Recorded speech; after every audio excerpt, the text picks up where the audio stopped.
The English Open Sporting Clays Championship attracts the cream of the UK's shooting talent. 118 is incredible, really, and it's a brilliant score. We are there to capture the action and the winner. Put the pressure on them. You do.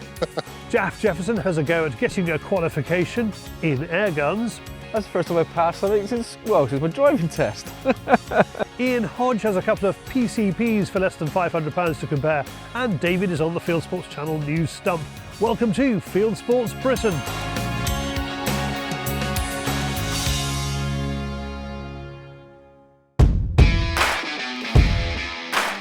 Who is currently the best sporting clay shot in England? Well, we're about to find out, because it's time for the English Open Sporting Championship, this year held at John Bidwell's High Lodge shooting ground near the Suffolk coast.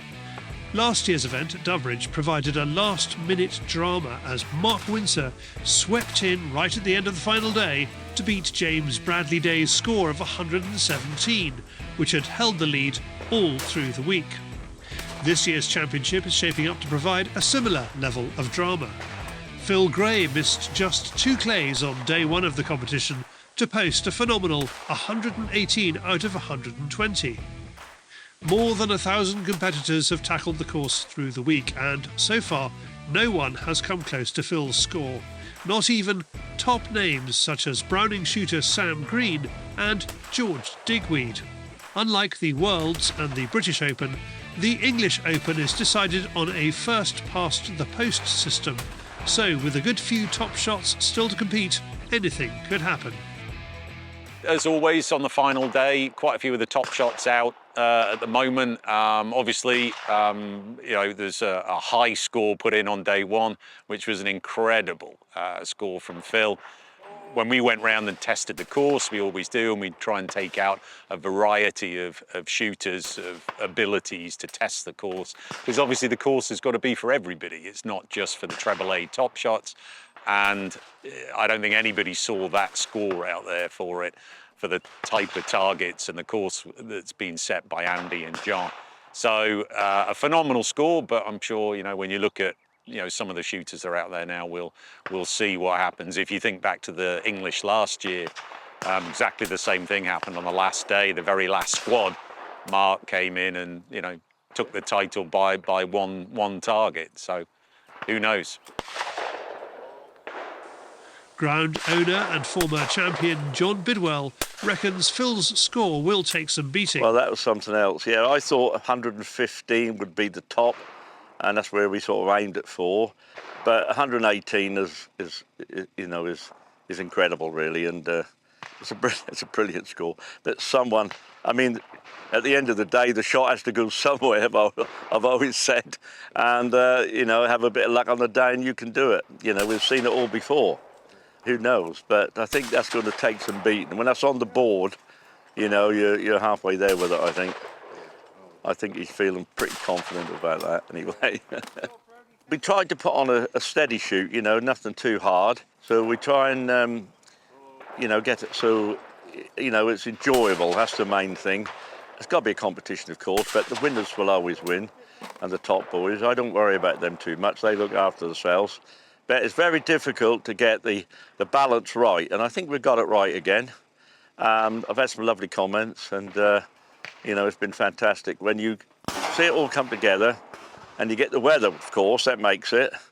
It certainly, gives you a feeling of enjoyment. The event's sponsors certainly add to the atmosphere with flags, banners and trade stands. Browning has provided a gun cleaning station for shooters to use at the end of their rounds. We've built up our sponsors over the last few years. Really good sort of group of sponsors. Obviously, Browning from a gun sponsorship, headline sponsorship point of view, Ely and SWATCOM, and also we welcome Starkey Outdoor and Peeler as a new sponsor that's signed up with us for a long-term partnership over the next 3 years, which is great to have them on board as well. Ian has been trying out one of the latest Browning 825 shotguns. Yeah, we've got the new 825 here for people to try. Browning sent us a few of the try samples, try guns, so we've had those there. Quite a few people have taken them out on the pool shoot and some of the Habago stands that we've got open as well. So yeah, and I got to clean it afterwards. So. Also shooting the 825 is Browning-sponsored shooter Billy Bourne. Another Browning shooter is Colt Aaron Christie, who collects a slab of cartridges from sponsors Ely Hawk. Browning 525. Oh yeah. But I've just brought an 825 Black Edition. Have you? Yeah. You're going to use that today? No, I'm waiting till winter for that. Right. So I've had a practice with that. Didn't get on too well, so waiting till winter to put some cartridges through there. Yeah. You've got any big ambitions for this shoot? Hoping to be in the top 3 somewhere. Yeah. Especially if it's sponsored by Browning and Ely. It'll put my name up there with them as well. Yeah. Henry Robertson from Hertfordshire has just finished shooting.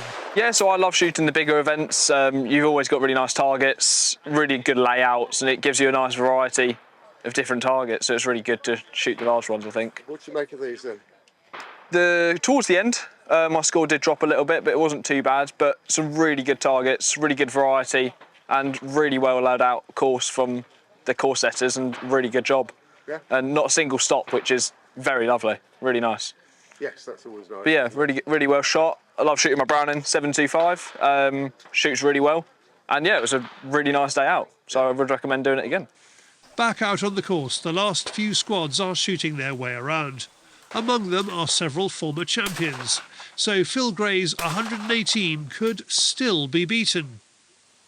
One by one, the targets slip away. And when the last shot is counted, Phil's score stands unbeaten at the top of the table. He is the 2025 English Open Sporting Champion. Very happy. You shot, what, first day, was it? First day, 11 o'clock, first day, yeah. Yeah, put the pressure on them. You certainly did. You certainly did. And have you been watching it all the way through since? To be honest with you, I've been very busy. I left here and I went to Ely had very kindly invited me to a charity sim day at Water Priory on the Thursday, and then I've been coaching for the last 2 days. So to be honest with you, I've been really busy and just having a quick look in the evening, and you know, it doesn't matter how many times you look at it, if someone's going to do it, they're going to do it. That's right. Well, we had that, was it last year? Yeah, last year, yeah. Mark Windsor came in and Yeah. beat them all at the last minute. Yeah, it was. He was the one. I see him on Thursday at the charity shoot, and I did say if anyone was going to do it, I thought Mark would be the one. He's certainly got it in him. He has, yeah. But, I mean, it surprised me how many of the top names dropped quite well down. I think John's just very clever at setting a shoot that, you know, things leak away from you all the time unless you get on a good run or have a blinder of a day. It's very easy to keep slipping John's targets. He's very good at it, very clever, and it's what makes it so good. For more about Browning shotguns, go to browning.eu, and for Ely cartridges, visit elyhawklimited.com. Thanks all who took part in that, and our clay coverage returns in July with the week of shooting at EJ Churchill for the World English Sporting Clays Championship 2025. Now, what's in this week's Fieldsports Extra?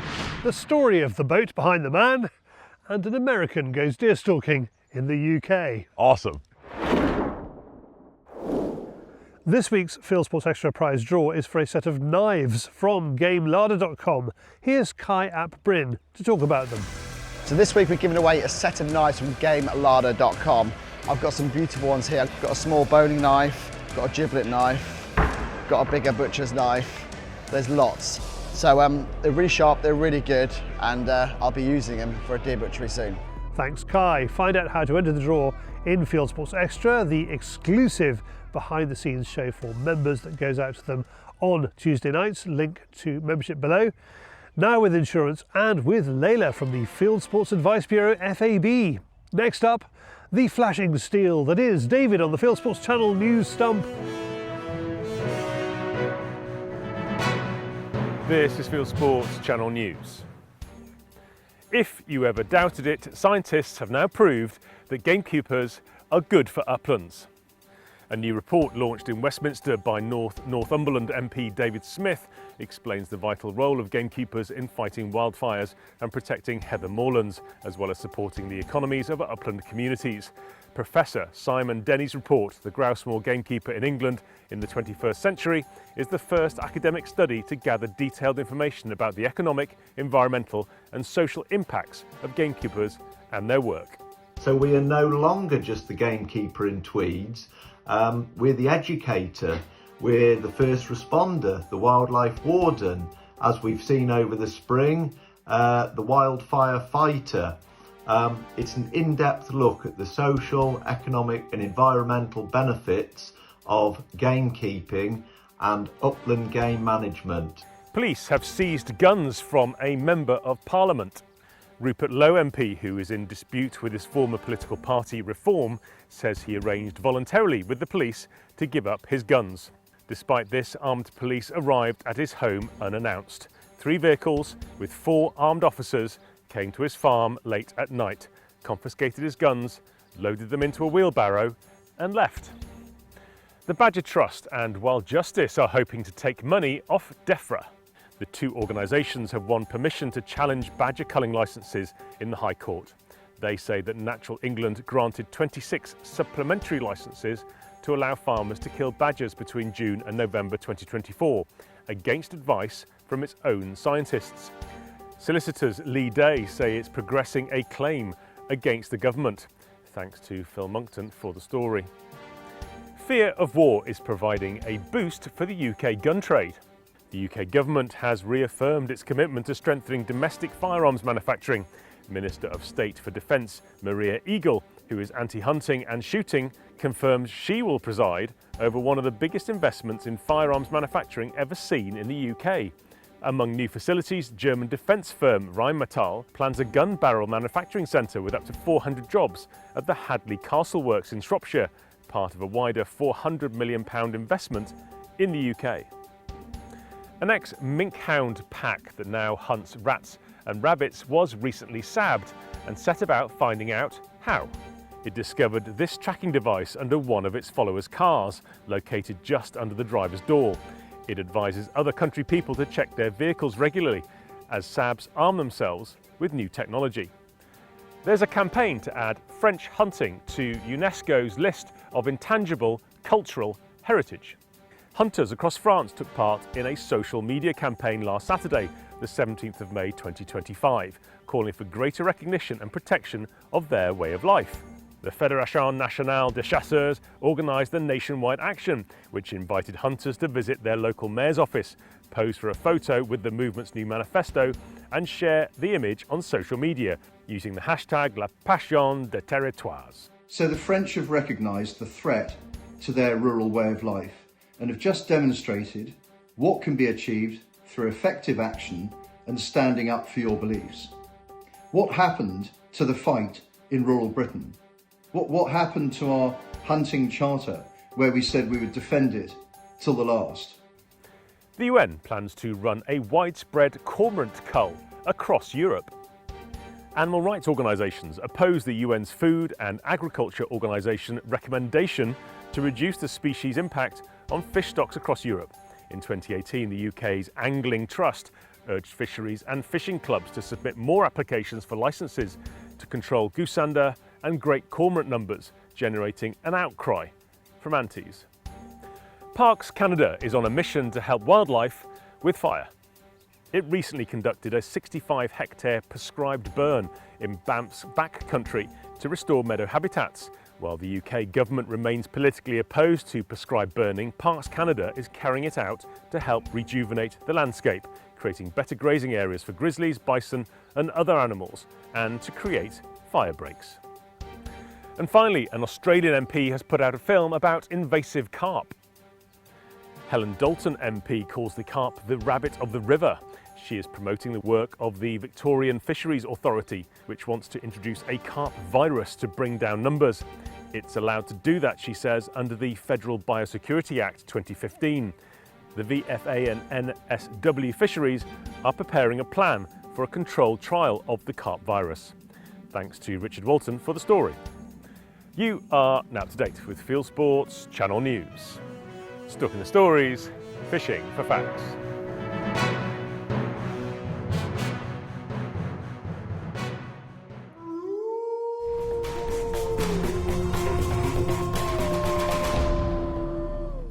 Thank you, David, who requests you please like this video and subscribe. Thank you. A word about fieldsportscompetitions.co.uk, our Raffles website. The winner of one of the bushwear mincers from last month has been in touch. Fieldsports member Andrew Hinchcliffe sends us these pictures and says he was chopping at the bit to try it. Yes, chopping. It meets, M-E-A-T-S, all his expectations, he says, and adds that the whole experience is cereal. Thank you, Andy. Grindingly awful. Now, this month's raffles on fieldsportscompetitions.co.uk include another prize from Bushwear, the G1 galvanised high seat, plus 5,000 Game Bore clear pigeon shells. This is the moment David tried to get another Andy Crow, to focus on the camera and tell us about the prize.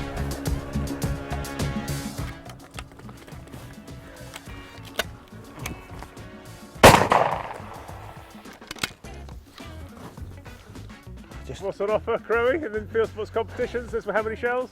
There's 5,000 clear pigeon shells going up for grabs this month, so get your ticket in the raffle. They're only $9.99, so make sure you grab a few of them. And you can do stuff like that? And you can do stuff like that. I was just watching 4 more. Oh my God, you're a nightmare. I am a nightmare. Look at them. No, they're stock doves. But no, so make sure you get your ticket. Good luck. And you can keep the boxes with your picture on it. They could, and if they keep 1 or 2 and come find me, I'll sign them. Winner, chicken dinner. Thanks, Andy. Winner, chicken dinner indeed. Now you can take a LANTRA-approved course in how to use an airgun. Jaf Jefferson gives it a go. When Jaf sees friend Rat, does he reach for an airgun or something bigger? Yeah, we used to shoot rats, everything. Sit in woods, shoot squirrels and stuff. As soon as I got my FAC, I never really thought about air rifles, you know. Straight onto a 2.2, because that's what my uncle used to use all the time for rabbits and squirrels. So in my mind, it was a 2.2 was for vermin. Air rifles, when I was a kid, I hate to say it, but I thought they were toys. They've evolved so much now, it's a completely different ball game, you know. Airguns, as Jaf correctly admits, are not toys. I have asked him to bring his old BSA Lightning to my garden to protect these two, or rather, what they're sitting on. Rats are partial to chicks. So the dog don't do nothing then? Dog's been useless though. No, he's been there a while by the look of it. Better than a scarecrow dog or scare rat is for Jaf to unleash pellet hell. Before that, however, I'd like to take him to a new airgun course, the Airgun Proficiency course, or APC, from the Shooting and Hunting Academy. It's a comprehensive reminder of all the rules you now ought to know in order to go airgunning, and it's approved by LANTRA, one of the leading exam awarding bodies for land-based industries in the UK. It's a series of YouTube videos, a bit like watching Fieldsports Channel, and then short exams. Vermin and pets, maybe, it does look. Vermin and pets may be controlled by trapping, shooting, fumigation, all of the above. So that's a D. So it's a testing you, is it? I think so, yeah. Multiple choice. So on to the next question. I guess at the end we'll see how I've done after all these multiple choice. But vermin need to be controlled because they can spread disease, cause damage to electrical wiring, cause damage to pipework, all the above. So we all know squirrels, rats, mice all chew cables and cause damage. The most common disease that can be spread by rats are, you've got TB, foot and mouth and cholera, Lyme disease, TB and Legionnaire's disease, Weil's disease, which is leptospirosis, blue tongue. Now, what did Tim Pilbeam want? He got, did he get bit? He got Lyme disease. Like that's from a rat, wasn't it? Got a bit. No, what was that from? Ticks. That was ticks.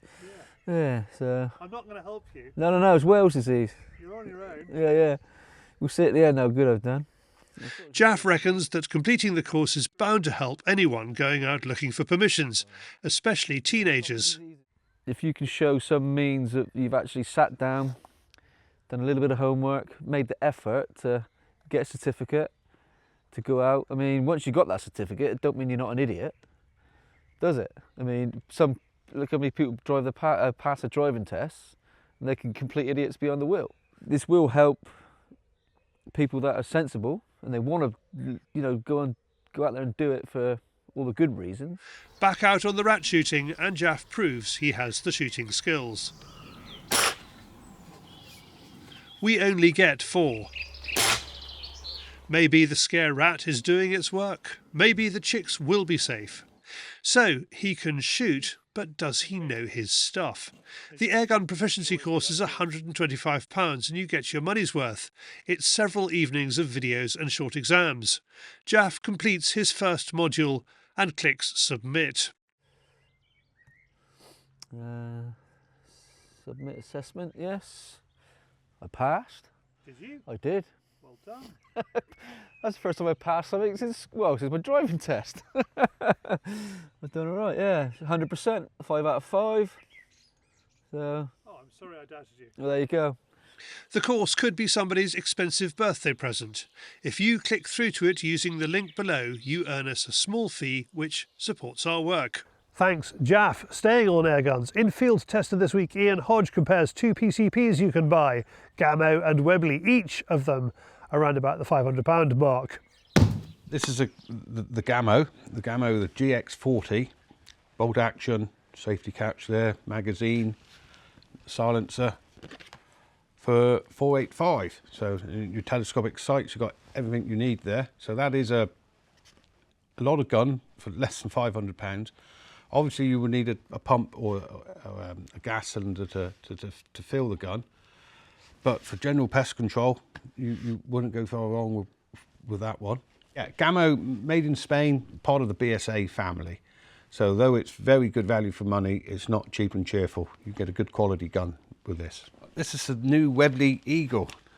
The Eagle actually landed with us only a few weeks ago, and they've sold very well.